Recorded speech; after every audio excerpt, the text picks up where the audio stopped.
Muy buenos días, muy buenas tardes, muy buenas noches. Les habla el pastor Carlos Betancourt de la iglesia de Brainer. Les damos la cordial bienvenida a los estudios de la Biblia, pero quisiéramos recomendarte que no te quedes simplemente con escuchar este sermón. Busca una iglesia saludable donde puedas crecer tanto tú y tu familia. Bendiciones, que tengas un buen día. En este periodo de la iglesia, para que cumplas estos mandamientos, estas ordenanzas y caminar en amor, como hemos visto en la Biblia, Jesucristo dijo algo muy importante antes de irse. En Juan capítulo 14 dice, es necesario que yo me vaya, porque si yo no me voy, no puedo enviarles el Consolador. En otras palabras, Jesucristo sabía que tú y yo necesitábamos al Espíritu Santo para poder obedecerle en el bautismo. Primero, nacer de nuevo, es la obra del Espíritu Santo. Segundo, obedecerle, es la obra del Espíritu Santo. Y tercero, andar en amor, es la obra del Espíritu Santo. Así que tú no puedes en tu propia carnalidad nacer de nuevo, obedecer a Jesucristo y obedecer y practicar el amor ágape. Necesitamos ¿qué? El Espíritu Santo. Y eso fue lo que primero Dios nos dio en el momento de que tú aceptaste a Cristo.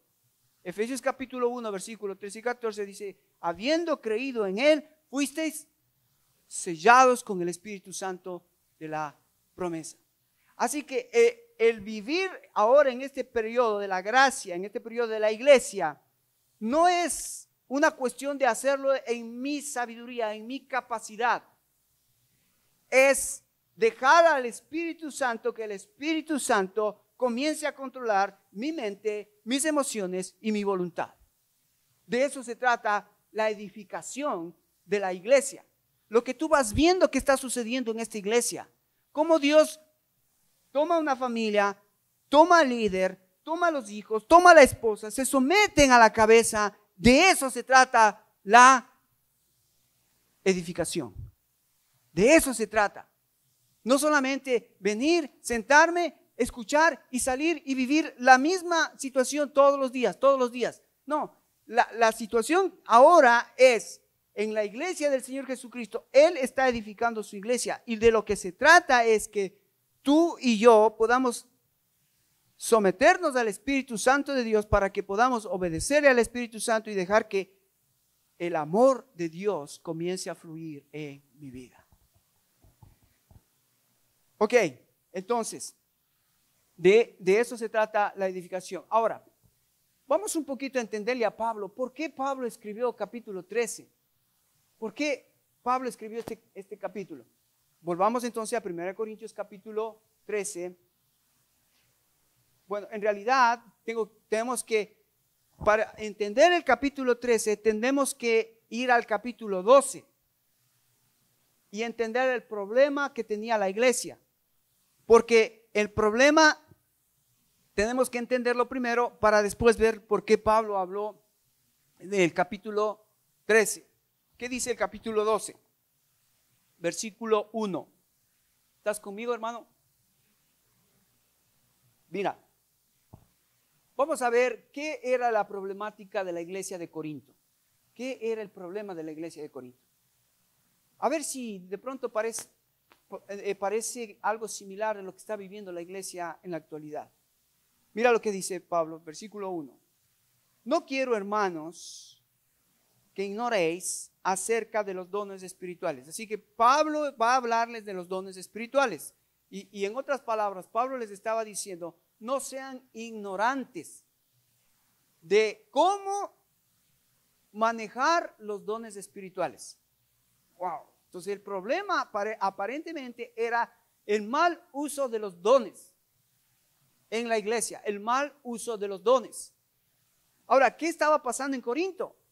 Cuando yo leo esto, yo digo, wow, ¿esto pasaba en Corinto? Sí, y esto está pasando no solamente en Corinto, no solo pasó en Corinto, pero veo cosas como estas similares en nuestros días.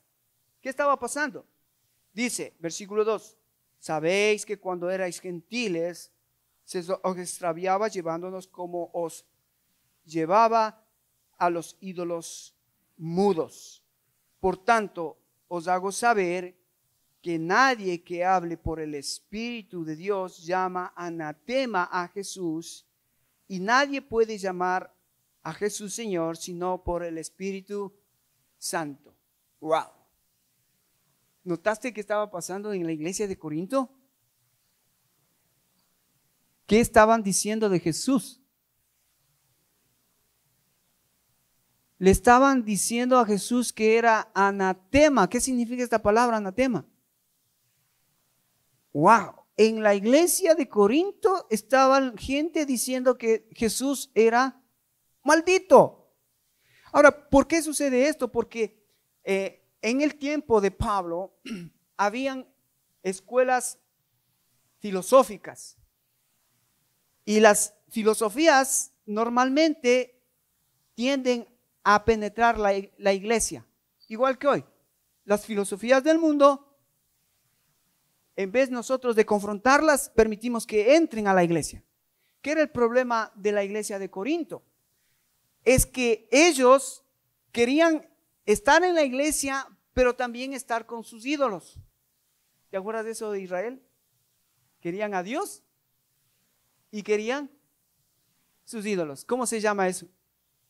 Sincretismo.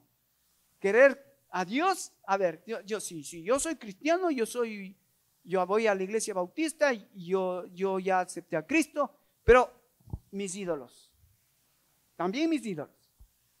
Ahora, el problema con estos corintios, yo no sé si en tu pueblo, pero en mi país, en los pueblos, ¿sabes lo que hacíamos los católicos que vivíamos en ese entonces? Yo te digo porque yo participé de eso con mi familia, porque mis padres eran priostes de las misas. Y lo que hacíamos era salir por las calles con un ídolo, el Jesús de gran poder, y caminar en la plaza y llevarle al ídolo hasta meterlo en la iglesia. Y de esa manera la gente pensaba que estaba haciendo algo bueno, cuando en realidad estaba adorando un ídolo, y todo lo que hacía no era por amor, sino por el beneficio propio del cura o de la gente, porque a la final la gente, ¿sabes cómo terminaba? Todos terminaban en casa borrachos, en fiestas y orgías y todo esto. Bueno, no orgías, pero aparentemente aquí en esta parte de Pablo, la iglesia de Corinto tenía ese problema.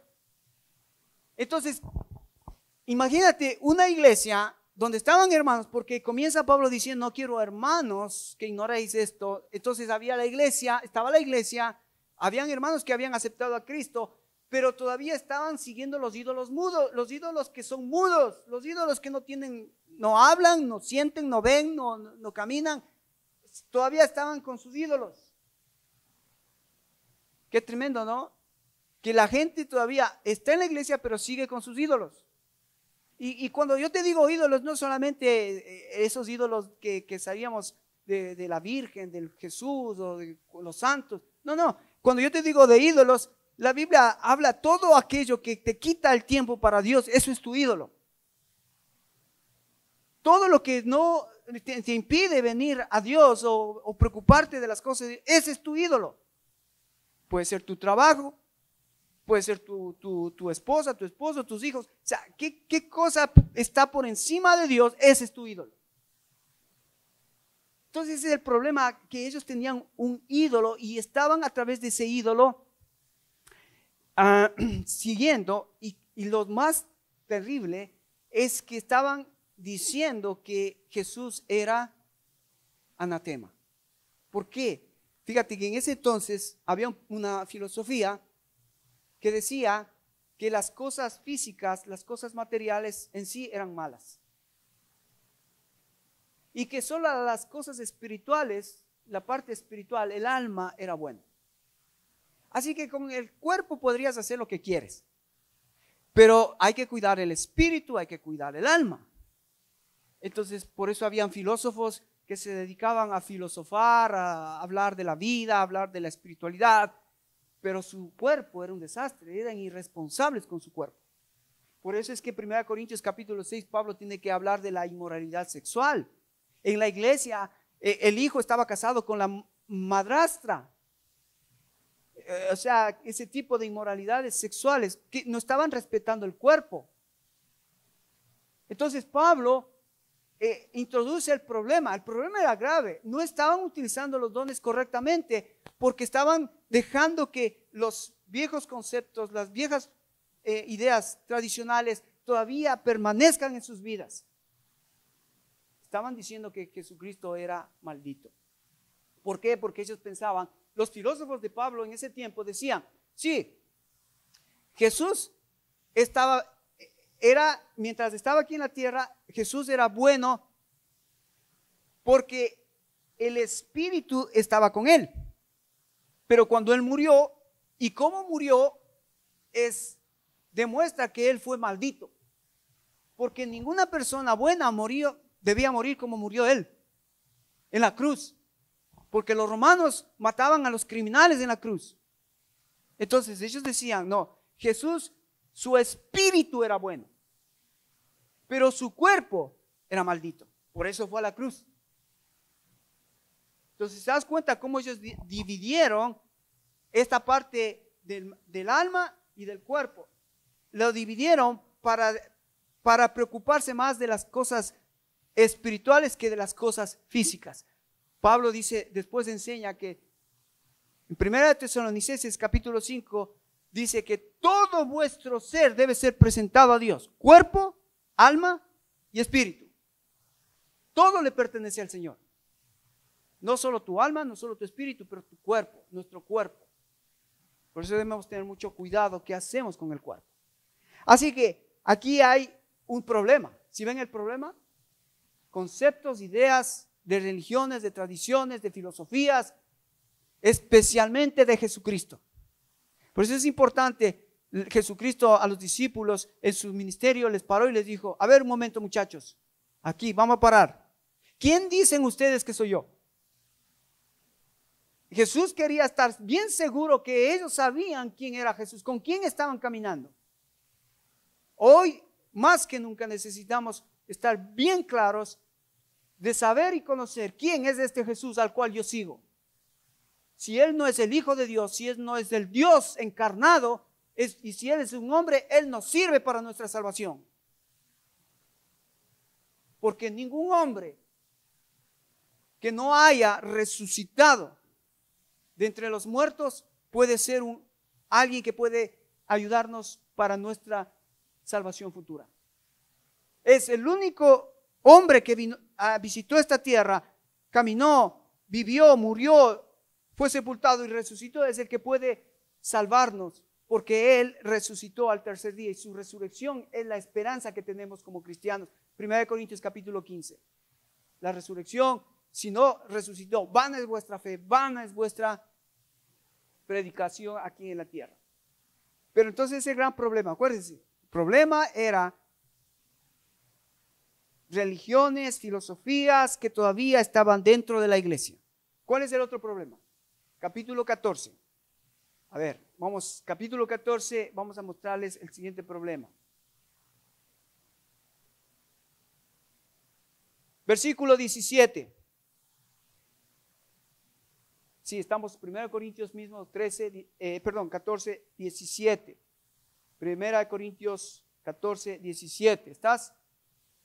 Ok, vamos a ver el segundo problema que Pablo está tratando de solucionar. Dice el versículo 17, pero porque tú a la verdad bien das gracias, pero el otro no es edificado. Doy gracias a Dios que hablo en lenguas más que todos vosotros. Pero en la iglesia prefiero hablar 5 palabras con entendimiento para enseñar también a otros que 10,000 palabras en lengua desconocida. ¿Cuál era el otro problema de la iglesia? Estaban utilizando el don de lenguas en una forma indiscriminada que nadie entendía nada. Había gente que se paraba y hablaba lenguas, pero nadie entendía. Entonces Pablo dice, ¿de qué sirve que hables 1000 palabras en lenguas y nadie es edificado? Dice Pablo, prefiero hablar 5 palabras con entendimiento. ¿Qué estaba pasando? Que otra vez, la gente seguramente en Corintios tenía el deseo de que la gente le mire, sobresalir sobre el grupo. ¿Y cómo voy a sobresalir por el grupo? Levantándome en la iglesia y diciendo, hermanos, voy a hablar en lenguas. Acuérdate, ¿de qué sirve hablar en lenguas? Pero sin amor no sirve de nada. Pero si nadie te entiende, peor. ¿Para qué te vas a parar a hablar en lenguas? Si nadie te entiende, si no hay intérprete. Entonces Pablo está recordando, miren, no usen los dones para jactarse que tienes el don. No solamente el don de profecía, el don de lenguas, pero también el don de profecía. Seguramente alguien decía, a ver, yo tengo profecía, el Señor me dijo. ¿No te suena eso familiar? El Señor me dijo.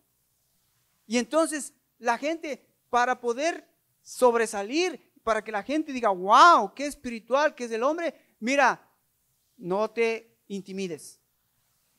Si esa persona no está hablando conforme a la Escritura, si esa persona no está hablando con amor, tú puedes discernir rápidamente que esa persona es falsa. Es falsa. Entonces Pablo se da cuenta que en la iglesia hay un problema primero de desorden, estaban tratando de sobresalir ciertos dones. Y entonces Pablo dice, no, así no es en la iglesia. Entonces, ¿cómo es en la iglesia, Pablo? Bueno, vamos al capítulo 12. Vamos al capítulo 12 de 1 Corintios. Y es interesante porque Pablo aquí va a enseñarnos algo muy importante y espero que ustedes, voy a ir rápido por esto porque ustedes ya saben de lo que Pablo está hablando. Fíjate en el versículo 12, ¿qué hace el Espíritu Santo? ¿Qué hace el Espíritu Santo? Versículo 12. Bueno, voy a leer desde el versículo 10 para entender el contexto, ¿ok? Mira lo que dice. A otros el hacer milagros, a otros el de profecía, a otros el de discernimiento, el de espíritus, a otros diversos géneros de lenguas, a otros interpretación de lenguas. Pero todas estas cosas las hace uno y el mismo Espíritu, repartiendo a cada uno en particular como Él quiere. ¿Notas que es el Espíritu Santo el que va a dar a cada individuo un don como Él quiere? Yo no tengo que estar deseando tener dones. Es el Espíritu Santo que te da. Es el Espíritu Santo que en el momento en que tú aceptas a Cristo, el regalo, primero el Espíritu Santo, pero el Espíritu Santo inyecta un don en particular.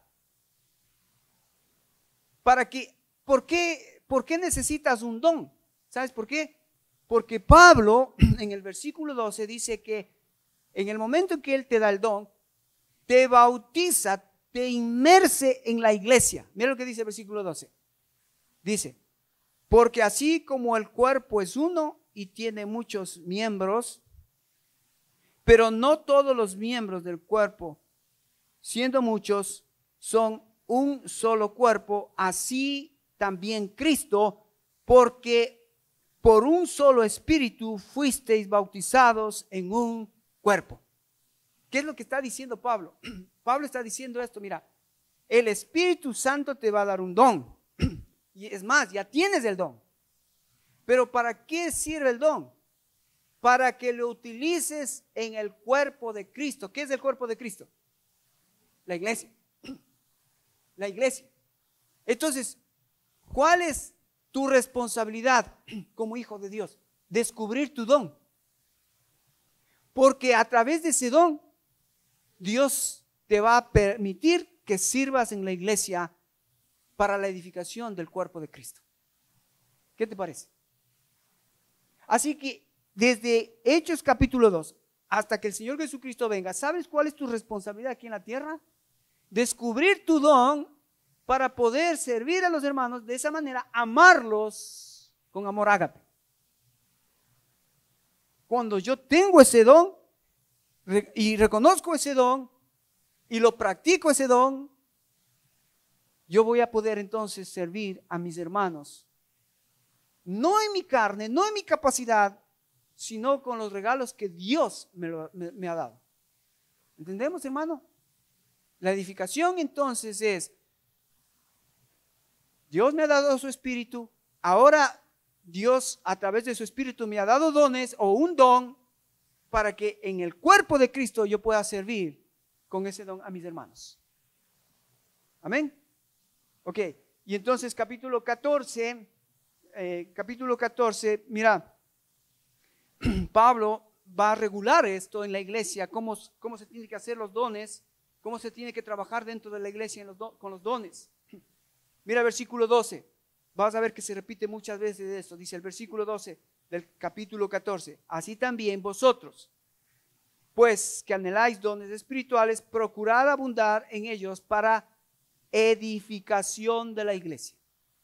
Nota eso, subraya en tu Biblia, edificación de la iglesia. El don que Dios te dio es para edificar la iglesia. Versículo 17, porque tú a la verdad bien das gracias, pero el otro no es edificado. En otras palabras, la parte negativa es que si no usas el don bien, no vas a edificar a la iglesia. Versículo 26. ¿Qué hay pues, hermanos? Cuando os reunís, cada uno de vosotros tiene salmo, tiene doctrina, tiene lengua, tiene revelación, tiene interpretación. Hágase todo para edificación. ¿Te das cuenta? Pablo regula. Todo lo que se haga con los dones dentro de la iglesia tiene que ser para edificación.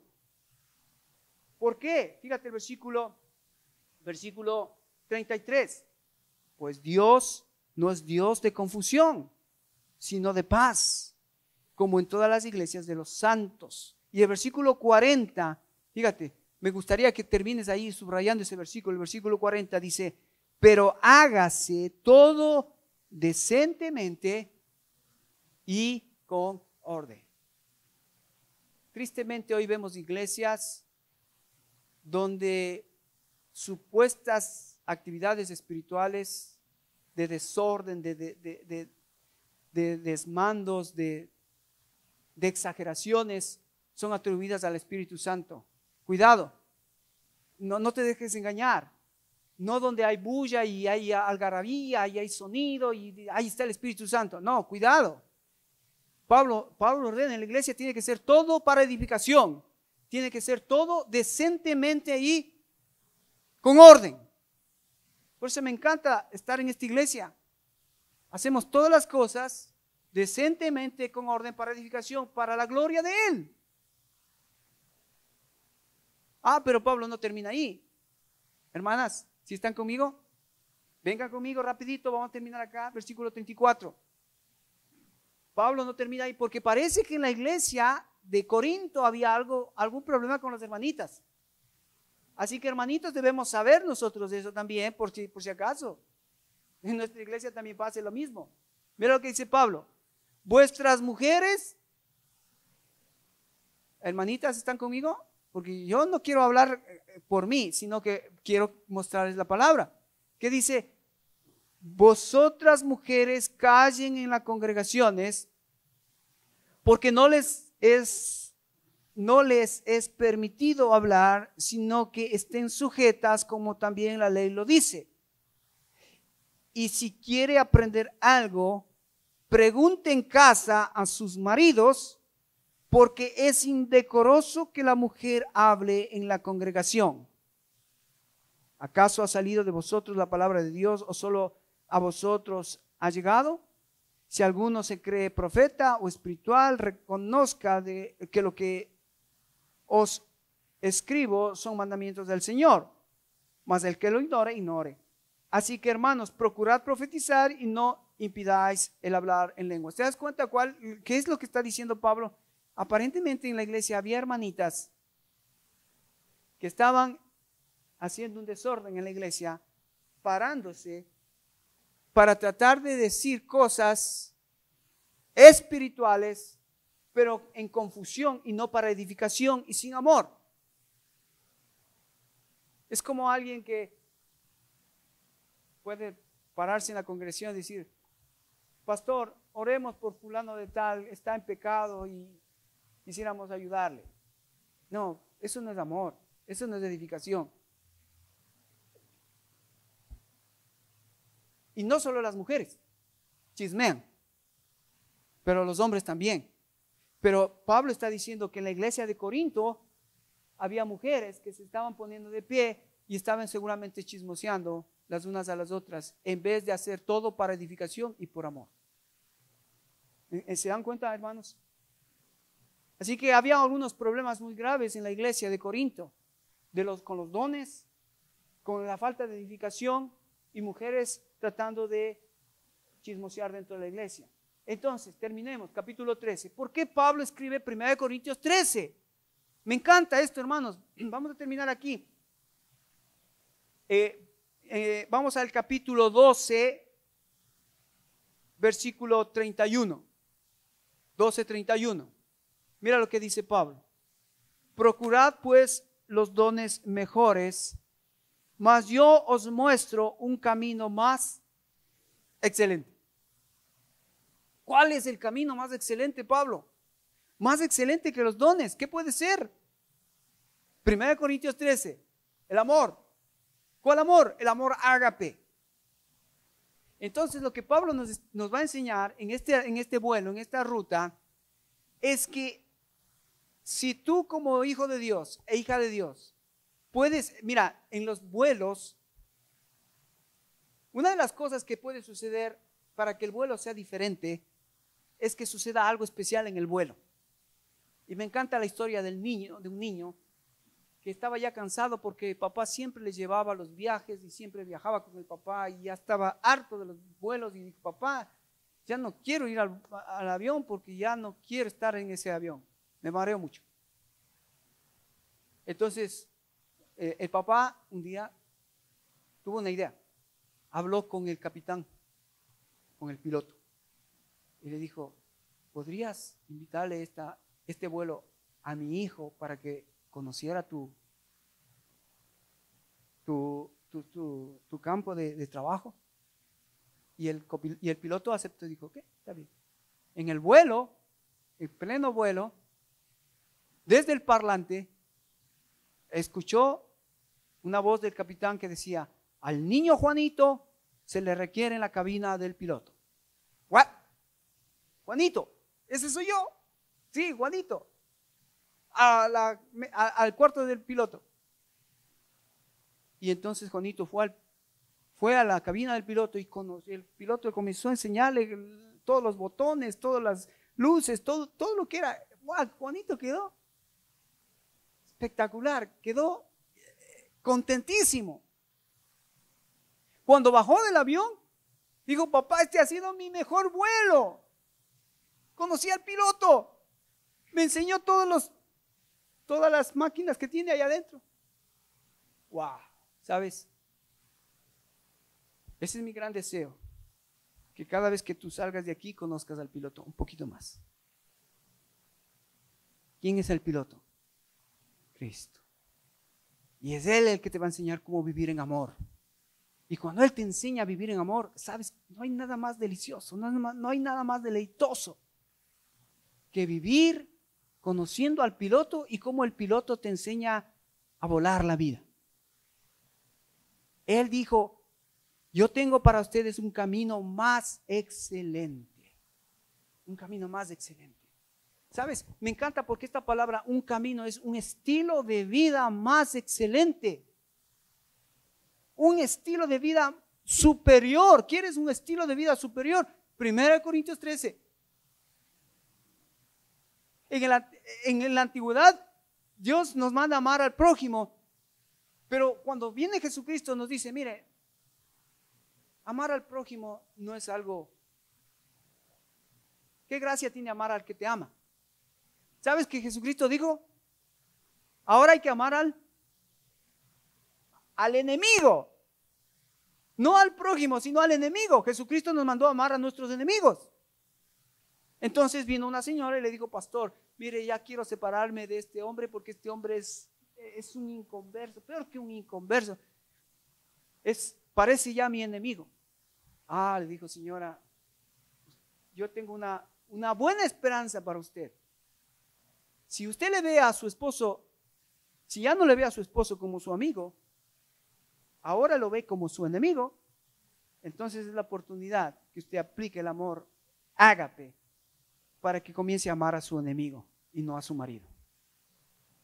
Así que ese es mi desafío para nosotros como iglesias. Hermanos, somos llamados a vivir un camino más excelente. Y de eso vamos a hablar estos domingos. Cómo aplicar ese ágape en mi vida diaria con mi prójimo. Amén. Porque ya sabemos cuál ha sido el problema de la iglesia de Corinto. Ya sabemos ahora la solución que Pablo va a traer para la iglesia. Amén. Oremos. Oremos.